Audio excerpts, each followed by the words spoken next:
Olá, queridos membros da Obra Lumen. Hoje nós vamos partilhar um pouco, refletir e rezar sobre um tema muito importante: o combate espiritual às tentações contra o carisma. Por isso nós estamos reunidos em nome do Pai, do Filho e do Espírito Santo. Amém. Ave Maria, cheia de graça, o Senhor é convosco. Bendita sois vós entre as mulheres, e bendito é o fruto do vosso ventre, Jesus. Santa Maria, Mãe de Deus, rogai por nós, pecadores, agora e na hora de nossa morte. Amém. Então, meus irmãos, nós vamos partilhar sobre um tema muito importante, porque todo carisma autêntico, original, um carisma próprio, específico da Igreja, ele traz uma força em si mesmo muito grande, pela sua natureza divina, por aquilo que ele foi criado para ser, ou seja, numa exponente graça, que atualiza o Evangelho, que é resposta para a humanidade, uma graça profundíssima de santificação e salvação da humanidade, para os dias de hoje. Todo carisma é assim. Então, como nós, guardiões, membros desse carisma, dessa vocação, precisamos estar atentos, vigilantes, orantes. Como que nós podemos combater a essas tentações que elas vêm para relativizar, vêm para esvaziar, vêm para desanimar, vêm para esmurecer, paralisar e impedir que você beba da graça desse carisma, viva esse carisma e seja esse carisma no mundo. Hoje, de modo especial, nós vamos adentrar no tema do mistério cristológico, o Emmanuel. Sim, exatamente onde está a centralidade desse carisma, onde está o cerne desse carisma. Nós sabemos que em toda essa preciosidade e profundidade que é a teologia dos carismas, por ser algo novo, as novas comunidades da Igreja, ainda temos muito a descobrir, a aprofundar, a termos documentos da Igreja sobre esse tema. Mas a coisa que todos os bispos entendem muito bem e sabem muito bem, a Igreja entende muito bem, é que a coisa mais importante que existe numa comunidade, num carisma, é se preservar a graça fundante originária desse carisma. Aqui está o grande tesouro. Portanto, nós precisamos preservar a sua essência, preservar a sua integridade, preservar a sua natureza.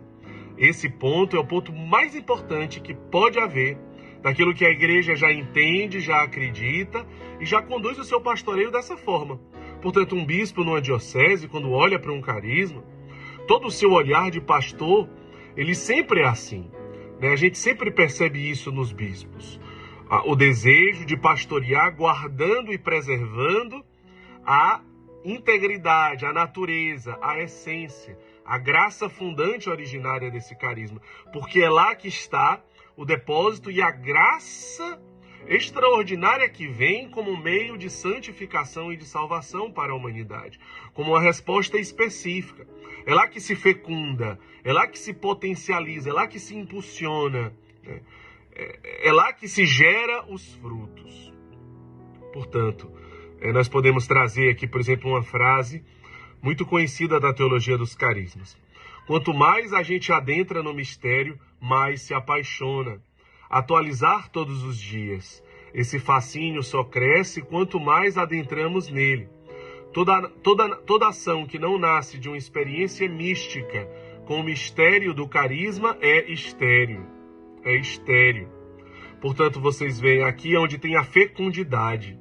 Por isso que vão vir as tentações, para que não haja fecundidade, para que não haja a potencialidade, para que não haja a experiência concreta que gera os frutos, para que não haja a profundidade, o mergulho naquilo que nós precisamos viver. Ou a famosa citação do cardeal Monsenhor Rilco: quem não toca na novidade de cada dia perde o encantamento de sua vocação e vai ficando desanimado. Aqueles que tocam na novidade de cada dia que o carisma oferece se tornam homens e mulheres entusiasmados. Entusiasmado significa ser todo cheio de Deus. O nascimento e a difusão de um carisma trazem para o seio da igreja uma novidade inesperada e de explosiva força. O carisma na vida de um movimento eclesial é um potente recurso e não basta acolhê-lo de uma vez por todas. É necessário aprofundar sempre mais o conhecimento, tocar as suas riquezas cada vez mais no âmago e sempre acolher de novo este tesouro que se deixa descobrir gradualmente, com renovada gratidão e senso de responsabilidade. Vejam que graça, como é bom a gente retomar isso. Portanto, meus irmãos, nós vamos adentrar na graça fundante originária do carisma, né? Vejam, é muito simples. Por que que as tentações elas vão exatamente em cima disso? Porque os frutos estão exatamente em cima disso, né? Quando nós olhamos, por exemplo, a nossa comunhão eclesial, que é um dos elementos da graça originária, né? Ali nós já vivíamos o ser igreja. Então, lá na experiência inicial, no encontro com o Emmanuel, né? Então nós percebemos, quando nós, por exemplo, uma coisa tão simples que eu vou falar, né? O que realmente chama a atenção, o que marca na vida de um sacerdote, na vida de um bispo que convive conosco? Não é algo que é nosso, mas que é da igreja, para a humanidade, para os pobres, para os jovens, para as famílias, para a sociedade, que é um carisma, não é verdade? Agora, o que? Quando você vai fazer uma análise assim, por exemplo, uma coisa muito simples. Quando a gente, no final de ano, a gente dá uma lembrança, e ali pode ter coisas da livraria do Lumen, pode ter coisas da padaria, e padaria feitas pelos irmãos, mas não tem nada que chame tanta atenção de um sacerdote, de um bispo, de um diácono, como uma cartinha feita por um acolhido. Porque ali ele tem a graça de adentrar mais profundamente no mistério, de tocar naquele coração transpassado que jorra o sangue eucarístico, que jorra a água renovadora do batismo do Espírito Santo, né? Porque ali nós estamos ofertando o Emmanuel. Ali ele consegue adentrar um pouco mais na preciosidade daquele coração de um acolhido.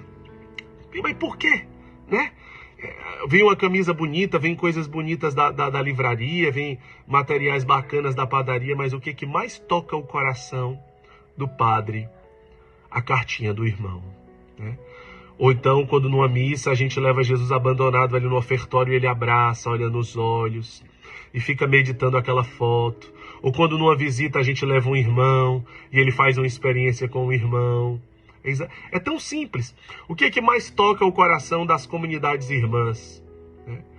São coisas que a gente fala, são coisas que a gente... São experiências? Não. É o Emmanuel. Todos eles falam, olha, a gente, claro, já tinha trabalhos com os pobres, né? Não é que não tinha. Mas quando nós entendemos com vocês que o pobre é Jesus, tudo mudou. Tudo mudou. O nosso olhar mudou, a nossa forma de ser mudou, a nossa vivência mudou. Então, é tão simples, não se trata de experiência, conhecimento, aulas, nada disso. É simplesmente ofertar o Emmanuel. O Emmanuel. É isso, é muito claro. É muito claro. A nossa forma de ser igreja é essa, o tesouro que nós temos para apresentar, para ofertar é esse. Que não é nosso, que é da igreja, mas é o que nos foi confiado. E nós precisamos corresponder. Então a tentação, sempre ela vai vir em cima disso. Já já nós vamos chegar e vamos adentrar numa reflexão específica sobre estas tentações. Que tentações são essas? Como elas vêm? Como nós devemos combater? Porque a mesma coisa os jovens. Quando os jovens tocam nesse mistério, tudo muda. Então aqui existe um diferencial. Porque não é simplesmente imitar outras comunidades. Não é simplesmente fazer aquilo que já fazem. Porque se fosse para isso, era melhor estar lá. Mas é exatamente porque existe algo novo, existe algo específico, existe algo original, algo que traz uma autenticidade de uma novidade, que sim, nós precisamos corresponder para os jovens. Quantas famílias estão sendo reestruturadas, estão sendo salvas? Quantas pessoas, quantos jovens, quantos irmãos? Então nós precisamos potencializar cada vez mais. Nós precisamos viver de uma forma entusiasmada e renovada todos os dias. Nós não podemos relativizar, nós não podemos normalizar, tornar ordinário algo que é extraordinário. Claro, é muito simples, mas ao mesmo tempo é extraordinário. Essa presença é magnífica, é fascinante, é apaixonante. E isso precisa apaixonar, fascinar, entusiasmar e inflamar a nossa alma e o nosso coração. Então nós enumeramos aqui, meus irmãos, 7 grandes tentações contra o nosso mistério cristológico. O primeiro deles é a tentação de você falar ou pensar: não é Jesus. Não é Jesus.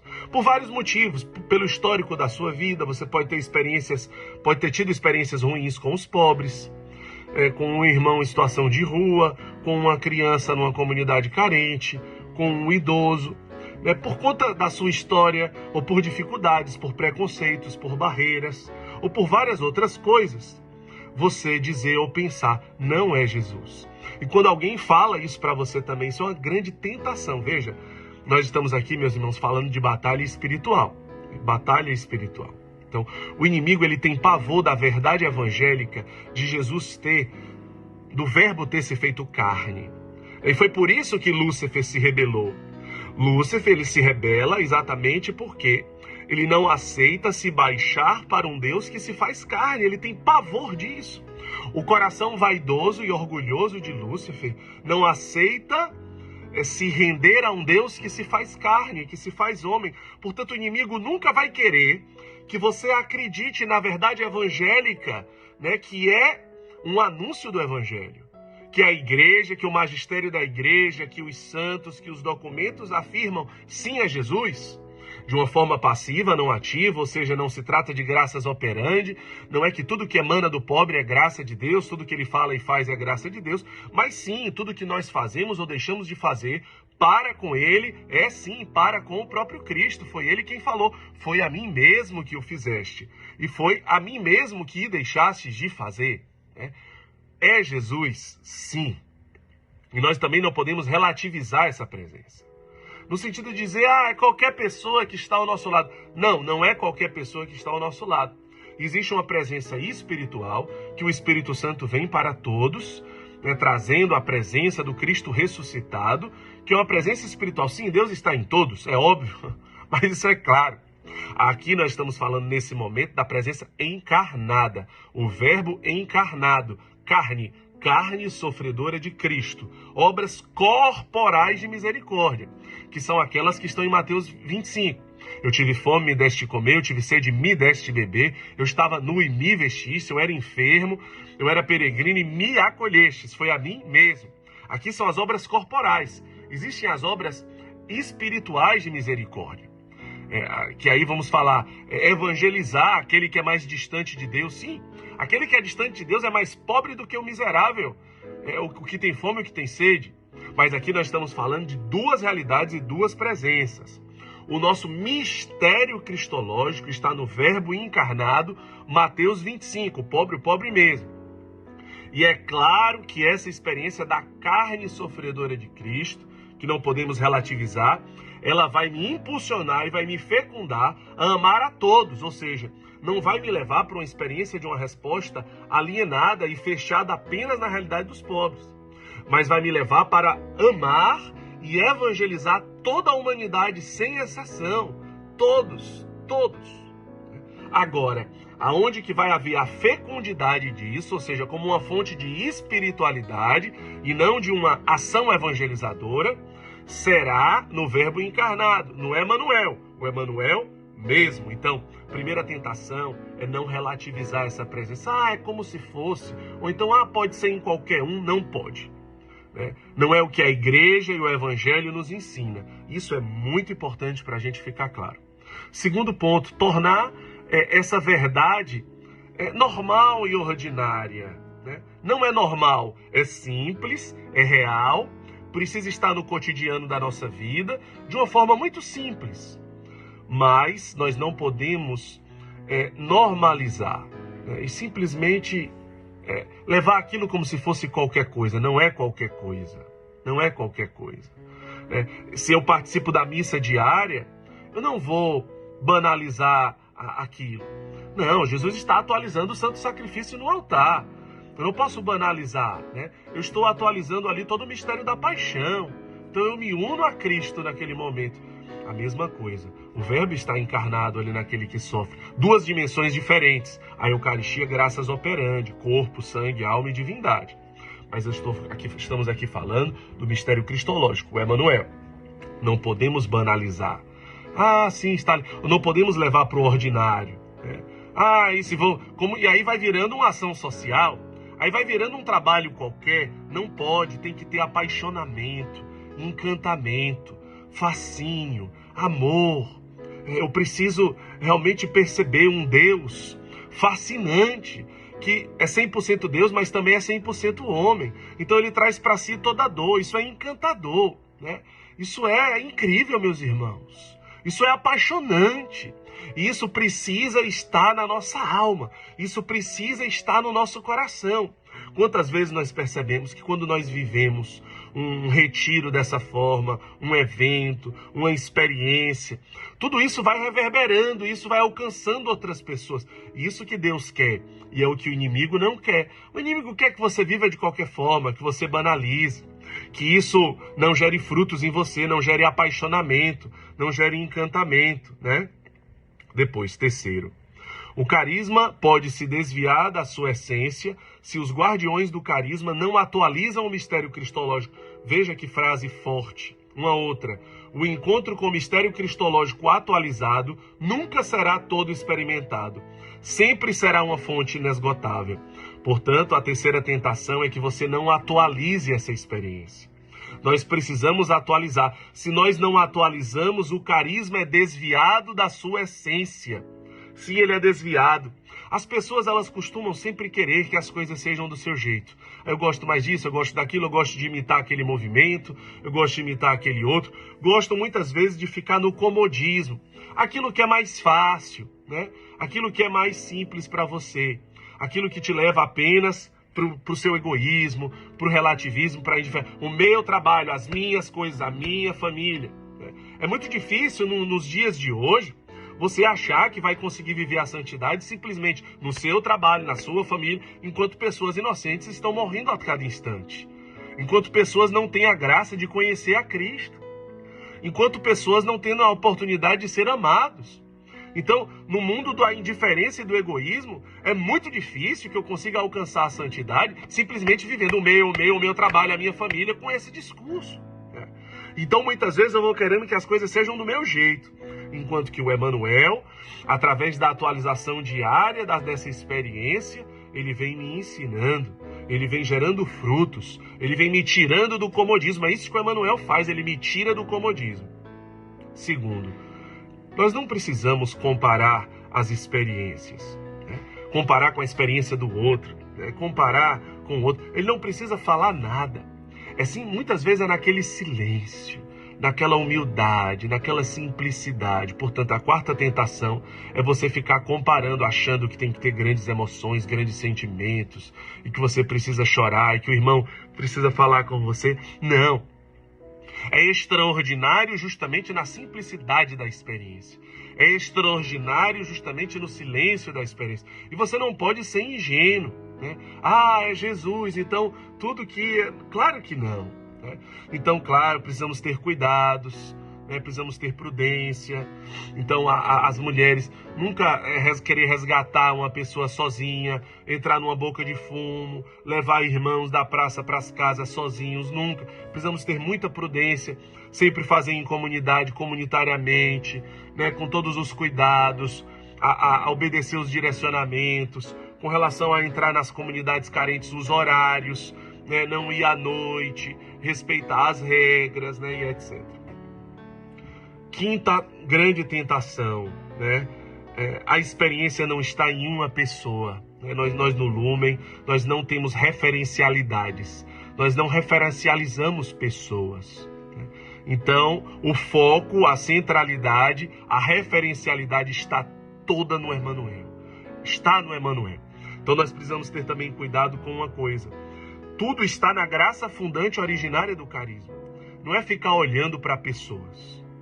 Você não tem que ficar depositando a sua confiança em pessoas. É no Emmanuel. É na graça fundante originária do carisma. Portanto, também, você não precisa buscar, né? E a igreja ela tem nos ensinado, né, a não trazer também essa outra referencialidade, que é nada antes da graça fundante originária do carisma. Né? Isso às vezes a gente se confunde. História não tem nada a ver com a graça fundante originária do carisma. A partir da graça fundante originária do carisma, portanto, tudo está no coração do Emmanuel, é que nós encontramos o mistério cristológico e todos os elementos do carisma. Todos. Nenhum elemento do carisma está anterior à graça fundante originária do carisma. E nós não devemos ter referencialidade com nenhuma pessoa, com nenhum de nós. Então, a tentação está a tirar o foco, a centralidade e a referencialidade do Emmanuel. A pedra que os pedreiros rejeitaram se tornou a pedra angular. Aqui está o grande tesouro, a grande preciosidade, o Emmanuel.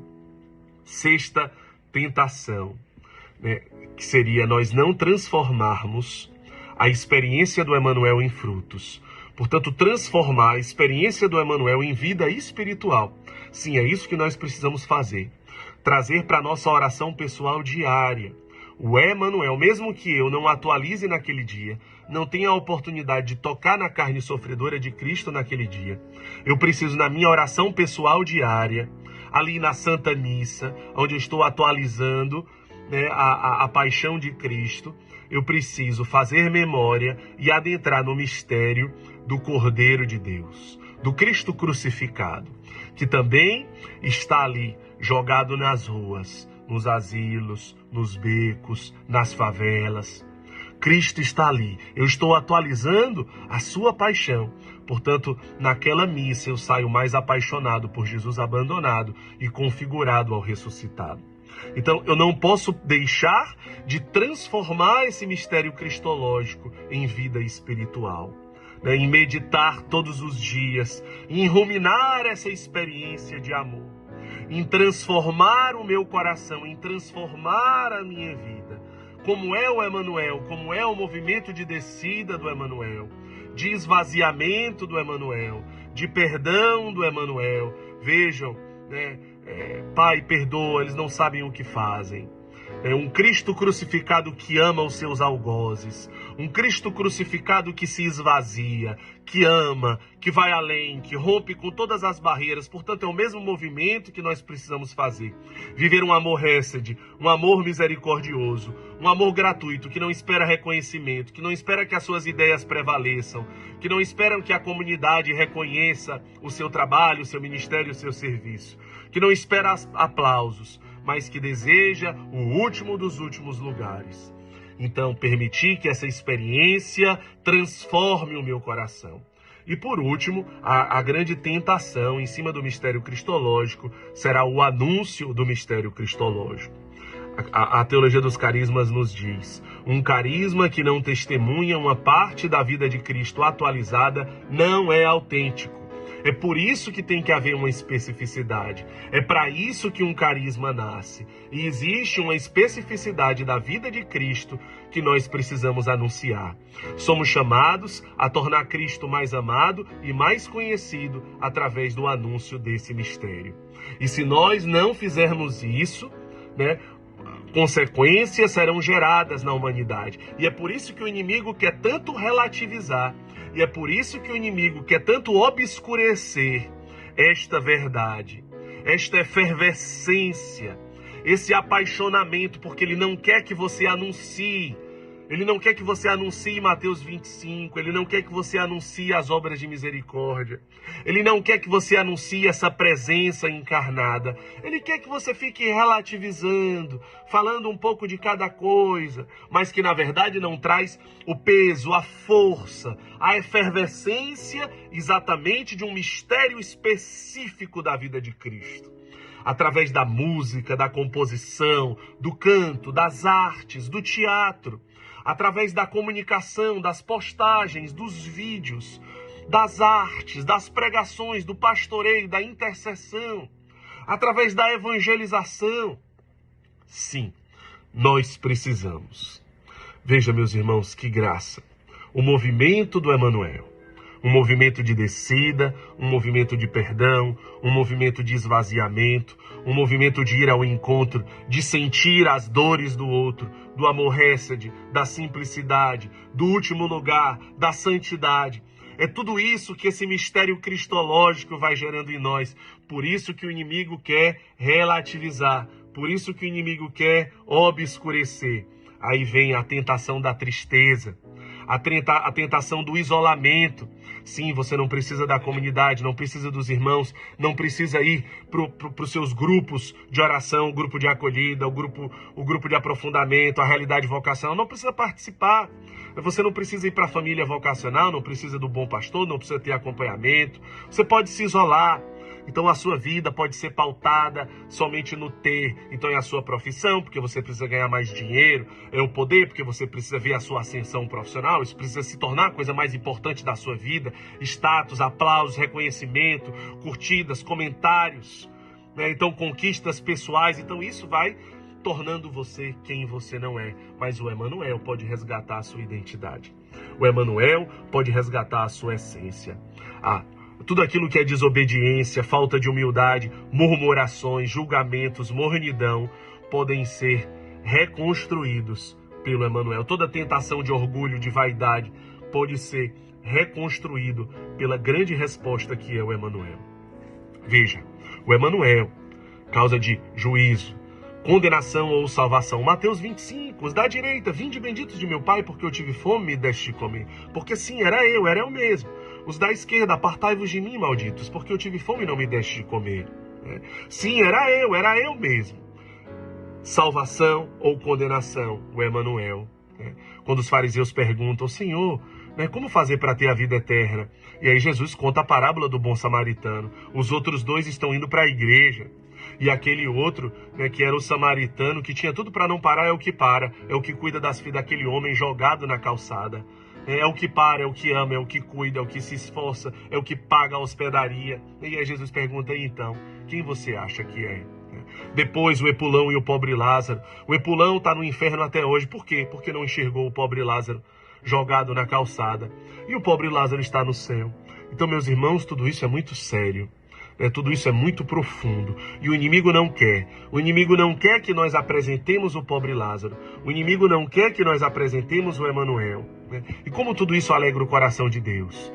Quando você lembra, Glória Apolo, no seu juízo particular, quando ela diz que ela já estava sendo condenada, ela diz que Deus já quase elevava a sua voz quando ele dizia, Glória, era eu, Glória. Era eu que estava com fome, era eu que estava com sede. Ou quando naquelas interlocuções com Deus Pai, Santa Catarina de Sena escutava o Pai Criador dizer, Catarina, quando você me ama porque eu te amo. Então você já está retribuindo o meu amor. Mas Catarina, quando você ama aquele pobre menos amado, mais desprezado, você está amando gratuitamente. Você está amando como eu amo, Catarina.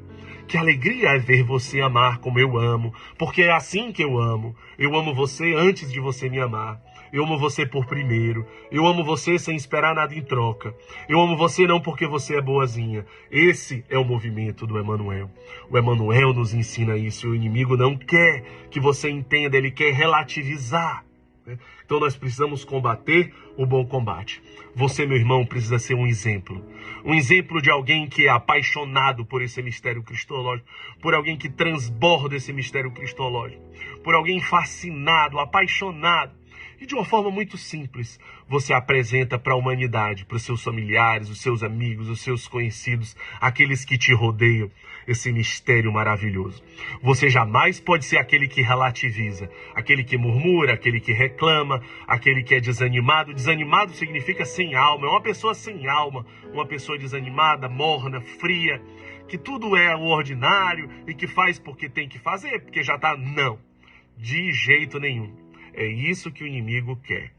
Mas um coração inflamado, apaixonado, renovado, cheio de amor pela humanidade, pelos jovens, pelos pobres, pelos casais, pelas famílias, pela sociedade, pela humanidade, porque o Emmanuel, ele gerou esse amor no teu peito, na tua alma. Meus irmãos, então nós encerramos aqui esse vídeo, onde isso é muito importante. É muito importante você rezar com tudo que foi colocado aqui e compartilhar para que mais membros da nossa comunidade também possam rezar. A nossa comunidade tem crescido, então as batalhas espirituais elas também se intensificam. E nós, como guardiões desse carisma, precisamos proteger o dom mais precioso que nos foi confiado. Assim como São José, que é um exemplo de guardião, ele defendeu o menino Jesus, né, e Nossa Senhora, que estava prestes a ser apedrejado, a ser assassinado, né, tanto no momento da gravidez de Nossa Senhora, como depois, através de Herodes, que queria assassinar o menino Jesus. Então, São José foi aquele que protegeu.